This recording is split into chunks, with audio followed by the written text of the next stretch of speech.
BBC Sounds. Music, radio, podcasts. Hello, and thanks for listening to the Farming Today podcast. I'm Kaz Graham. In today's episode, we'll be hearing how barnacles are booming and blue mussels are growing rarer, how climate change is affecting Scotland's coastal flora and fauna. Those intertidal mussels have almost completely disappeared. And so if you are a mussel farmer, maybe that's an early indication of changes in environmental conditions which are not favourable to mussels. And we'll have more on that a little later. First of all, though, we are looking at all the jobs that fill up farmers' days in January this week when there's not much to harvest and there's not much growing. So far, we've been out hedging and fencing. We'll be out scanning ewes for lambs later in the week. And today, wait for it, it is muck spreading. Our reporter Nancy Nicholson's been to visit a beef farm in the Scottish Highlands where the tractors were hard at it cleaning out the cattle sheds for some magic muck to fertilise the fields. Well, you can smell what's going on Hugh Fraser's farm on the outskirts of Inverness long before you see or even hear the action. But Hugh, why is January the traditional time for mucking out dung? Well, I suppose cattle will come into sheds in October, November time, and 7-8 weeks would be the general time it takes for the court to get up. The dung, so the beef start looking over the top of the barriers and think, well, it's time to get the dung out. And ground conditions are important too. When the ground's dry, you can get dung actually to where you want it to be spread the following year. The animals get straw to bed on, to be comfortable on every day, and inevitably that does pile up. It keeps them dry and clean, and they're content, and they do eat quite a bit of the bedding as well. The sheds today tend to be flat floored because they're general purpose, whereas the old cattle courts tended to be dug down into the ground, and they could go possibly all winter without being mucked out. But much easier than mucking out old sheds. And even those cramped spaces, sometimes that had to be done by hand, didn't it? Oh yeah, all the little loose boxes and things like that. That's when men were men. So once this load goes out to the field, does it get left there to rot down for a while? Yeah, we'll dump it in the middle on a decent hard bit in the field, and it'll be piled up as high as we can get it. And it basically, the heat inside the middle, it breaks down over the winter. If you put it on when it's too strawy, it actually takes nitrogen to break the straw down. But if you leave it to break down itself in the heap and then spread the following year, some guys would even leave it for 2 years before they would spread it. Because on a frosty morning you can see the heat coming off the middens. Yeah. But dung itself is also a valuable commodity. Oh, for sure. We're fairly thin soils on the farm here. And, we can grow malting barley, but if we weren't putting on a good lot of dung, we'll be dunging our arable ground every second year. But you do see a difference in the nature of the ground. You've got the organic matters building all the time in the soil, and that's very important, especially now when we think about carbon, because the more organic matter you have in your soil, then the more capacity it has to store carbon. And what about the rules about when you can spread it? Some parts of the country are involved in Nitrate Vulnerable Zones, so they are really restricted as to what we can do. We're not so bad here. You have to look at the soil conditions. Is the ground fit? It's not waterlogged.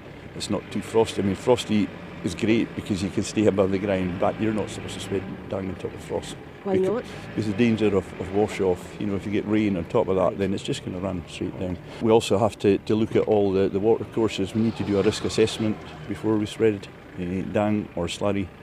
Do you need an extra long shower after a day spreading dung? I don't, but the people round about me think I do. Because you're not driving the tractors today. No, it tends that like all these smells, you come in the house thinking, I'm quite clean, and the subject, what have you been doing? But as the old saying goes, where there's muck, there's brass. Well, certainly for us, if we weren't putting on a lot of dung, then we'd be able to arable crop. And it's quite a nice circle, really, because we're growing feed barley for our own use, but also malting barley. So the dung is going on the arable ground, hopefully contribute to next year's barley crop in 10 years' time, whisky crop. That's the ever-fragrant Hugh Fraser talking to Nancy Nicholson. Well, as we were just hearing, farmers can't just spread as much muck as they want, anywhere, at any time. And because agriculture is a devolved power, there are different regulations across different parts of the UK. Nitrate Vulnerable Zones, or NVZs, are designated in England and Scotland to add additional protection to watercourses, and there are broader controls in place across both Wales and Northern Ireland. Paul Lewis is a senior lecturer in soil and environmental science at Harper Adams University, and he's been telling me why the rules exist. Historically, a lot of those controls would have been established linked into European directives, the Nitrates Directive that has controlled some of our muck spreading in the United Kingdom since the late 1990s and still is the case today. There would be differences across the four administrations. Increasingly since then, there have been some other areas that may have been matched into, for example, phosphorus controls. So in England, we have the encompassing farming rules for water. In Scotland, general binding rules that we're dealing with. So historically, it's mainly been linked into nutrients, some of the soil contaminants, but an increasing area now would be air quality as well, particularly with some of the areas of concern with ammonia emissions. And the kinds of restrictions they're about, when you can spread muck and what you can spread as well. Yeah, I think a good maxim to have is trying to think of appropriateness. Consider the right crop in the rotation, the right time of year for spreading. That may be controlled by regulation in a targeted way, so decent equipment and kit that we're thinking about as well.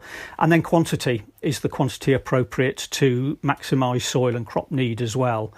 There may then be particular restrictions linked into watercourse buffers, and particularly in some administrations, there are some specific requirements over using low emission spread equipment. That's more linked into slurry as opposed to solid muck as well.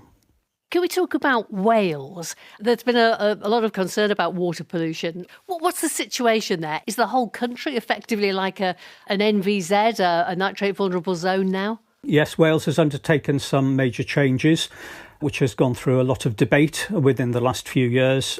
Targeted areas for nitrate control in Wales have historically been small. Only about 2 to 3% of Wales has been covered by NVZs. Within the last few years, the administration has introduced the Water Resources Control of Agricultural Pollution Regulations, which is now total territory covering the whole of Wales. That will cover wider aspects than purely nitrates, so it will cover, for example, water quality, phosphorus, nutrient budgeting, but practically all of that means enforced change for the whole of the country in terms of tighter restrictions on muck storage, spreading, increasing tighter controls. And how much damage can muck spreading at the wrong time or spreading too much of it, how much damage can it actually do to something like a watercourse? Well, quite considerable in some cases. I would say that it's perhaps less of a concern for more solid mucks than it would be for slurry. Part of that is because they're solid, they're less easily flowable. There would be certain soil conditions where it would not be considered appropriate. So, for example, particularly now where we're considering the issue of waterlogged soils, snow and frost and flooded areas, just really that would limit the soil acceptance and then be more of a concern to a loss to the wider environment. Yeah, OK, just finally, it can be a bit smelly, can't it? Is there anything farmers can do to reduce the odour from spreading muck? Yeah, I suppose the simplest thing there would be to think about incorporating it. That's always going to be the best situation, getting it into the soil as opposed to just leaving it on the surface. We can think about equipment which is targeted to reduce some of that smell. So what we call the low emission spread, so dribble bars that we could be dealing with, injection systems or trailing shoe for slurries that would aid with that. There's a variety, for example, of biological amendments that can also assist with their interest, for example, now in composting muck in a variety of ways, again, to reduce some of those issues of odour. So overall, just good awareness and good practice and using appropriate kit and timing is overall a really good policy. Paul Lewis from Harper Adams University. Climate change is altering the number, variety and distribution of plants and animals around the coast of Scotland, according to a new report from NatureScot, the Scottish Government's nature agency. Warmer waters are proving good news for purple top-shell sea-snails, they're very pretty if you look them up, and for barnacles, but not so good for blue mussels and the wildlife that feeds on them. Scientists have been surveying changes in 50 species at 167 locations around the Scottish coast to assess the impact of small increases in sea temperature. Professor Mike Burrows from the Scottish Association for Marine Science is one of the report's authors. For this particular report, we're comparing what was going on in around about 2020 to 2022 to 2014-15. And the temperature on average was about 0.2 of a degree warmer in 2020-2022. So there's been a little bit of an increase in temperature. And interestingly enough, there's been a lot bigger increase in temperature since then. It sounds like a minuscule change in the temperature, but of course it has an effect, doesn't it? Which species have been affected?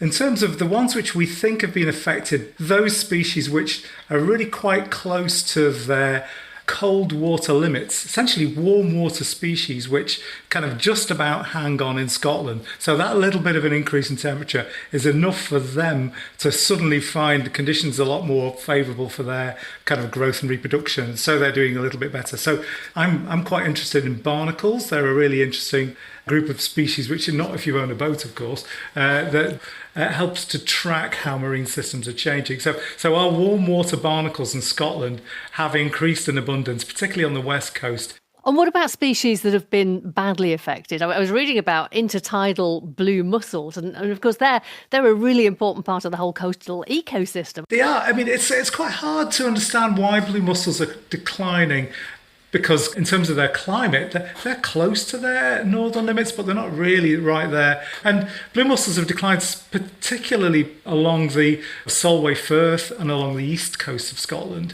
And they're actually doing all right a little bit further north. So that's not entirely consistent with an impact of climate change, but the decline's severe. I mean, I used to work in North Wales, and our seashores there were completely covered in mussels in the 1980s. And those intertidal mussels have almost completely disappeared. And so if you are a mussel farmer, maybe that's an early indication of changes in environmental conditions which are not favourable to mussels. It's a puzzle. It's happening all over the North Atlantic. And are some parts of Scotland worse affected than others? Again, a lot of those changes are happening to individual species. So we can't say that broadly the west coast is being impacted more by climatic change than the east coast.